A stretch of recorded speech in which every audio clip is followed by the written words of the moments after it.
Hey guys, hope you had a great week as always. Jumping right in, today we're going to be talking about surrender.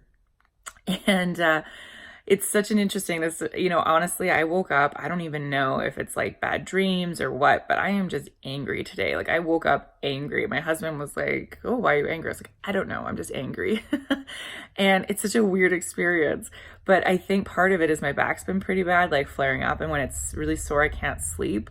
And so my sleeping patterns are just kind of all over the place right now. And I am not the nicest person when I am tired. It's like literally my nickname is Bear in my family because I am just such a bear when I am tired. And so, I think it's just kind of fitting, to be honest, that I'm feeling angry today and I wanted to talk about surrender because um, surrender is a really important thing when it comes to our human experience, where I think a lot of us have a really hard time in those experiences that are really uncomfortable. So, specifically, my back, the pain in my back, as well as feeling angry, where I have this idea where I do want, I don't know, I have a hard time with anger and expressing anger and allowing myself to be angry and to appropriately moving that emotion. And I think a lot of us do because, we have those people who, when they're super triggered, it's like their anger is just like overwhelming and you just want to run away. But at the same time, anger is such a beautiful emotion that really can create action. It is an indicator that something is violating, a boundary often. But today, I think I'm just kind of tired. and also, maybe I'm not surrendering as much as I can to the experiences of life. Because where I think this idea of surrender comes and why I want to talk about it is because last week, I was a little bit more direct about like, hey guys, like take responsibility for where you are, because you don't want to, basically hurt other people just because you're hurting, right? I think none of us really truly want to do that. So this week I want to talk about the opposite end because there is a piece, there's a component, right? It's that yin yang of course taking responsibility for where we're at, but then also also understanding that some things we just have to surrender to. And I think oftentimes what happens in this world is that we want to control everything, right? And of course, there are things that we can control and things we can't control. And I think when it comes to, oftentimes the world talks about like, well, there's so much information. Why are people not healthier? Why are they not in shape? Why are people not, mentally happy? Why are they struggling financially? I mean, there's all this information, so they can control those things. Why aren't they doing it? And I think a lot of the shame cycles we all get stuck in is because we feel like we can't control certain things even though we can. And I think we mentally understand that we can control it, but then we're like, well, why am I not doing what I need to do to get to where I want to go? You know what I mean?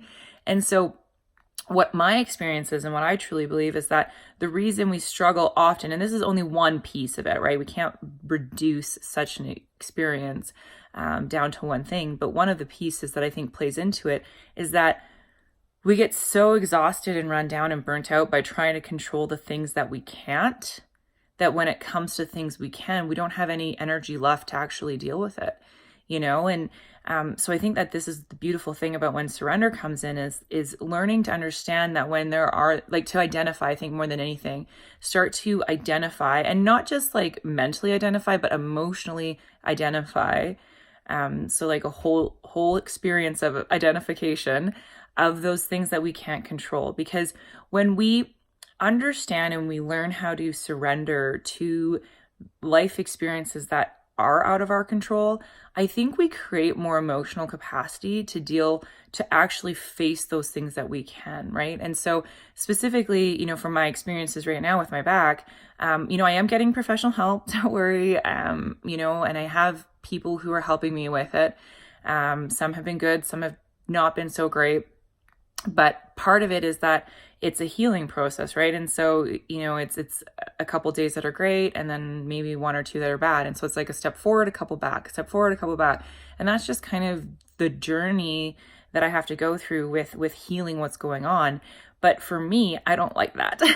I find it really hard, because I'll have a couple good days and all of a sudden my back flares up and it's like, oh, okay, like I can't go even for a fast walk, right? So it makes me feel weak. It makes me feel completely helpless.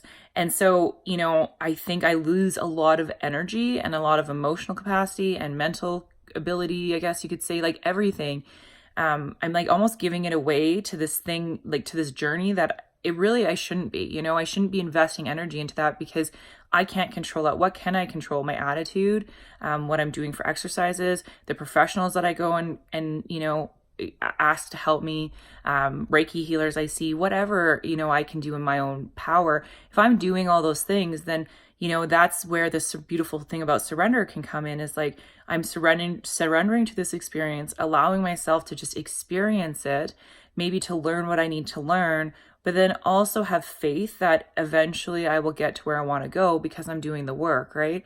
And so I think, when it comes to surrender, and I think oftentimes for people, this is when spirituality comes in, because surrender is so hard, because I think it's almost like, I don't know, but it's like you allow yourself to kind of walk into the space of, I don't know, right? I have no idea how this is going to work out. I have faith it's going to work out, but I don't know if it will or not. So it's like, I think because of the unknown outcome, a lot of us really struggle with this, where it's like, how do I just allow myself to experience this and to surrender to this, I don't know the outcome, and the experience leading up to that, while still taking responsibility and control, like for the things that we can control.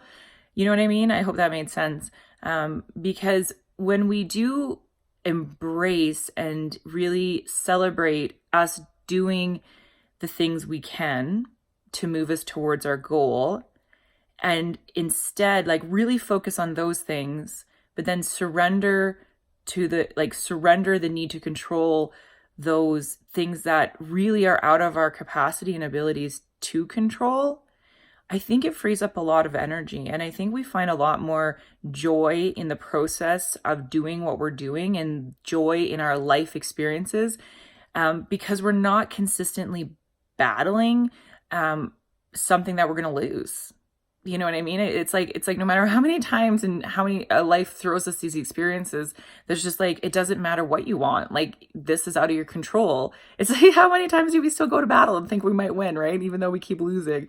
And so I think, kind of back to my point of where I think spirituality comes in, is that spirituality oftentimes grounds us in faith, right? It can ground us in, the belief that no matter what, eventually it's going to work out for us. And it can give us a lot of ability, especially our spiritual practices, to allow ourselves to stop and take the time and assess, am I focusing my energies in the wrong thing, or am I doing what I can? What am I doing to basically perpetuate this exhaustion? Or, what can I do differently? Like maybe what I'm doing isn't working. So do I need to reassess and move, or do I just need to keep doing what I want to do, or what I am doing, right? And so I think this is the beautiful thing about where spirituality comes in, is oftentimes spirituality and spiritual practices, they force us, or they don't force us, they allow us to stop and assess our lives. Because it's almost like, especially if you have a practice of, say, like meditation, right? You're stopping, you're taking the time out to just take a break and stop. And it's amazing what can happen in that little moment, even if it's like 5 minutes of stopping, what it can actually do for us. And so, what I would ask for you guys this week is to question yourself. Like, are you surrendering to the appropriate things? And are you investing your energy into the appropriate things? And, well, I think either way, because even if you say yes, then the next question is, okay, well, is your spirituality helping you with this? And are you taking the time to actually have a break to even see if maybe you are wasting energy, essentially? So yeah, guys, I hope you have a really great week, and I hope that this can help, because maybe if you're like me, just taking that tiny little moment to reassess and to take that reflection, that you're actually going to open up so much more space in your life to experience wonderful things. So I hope you guys are doing well, and love you all.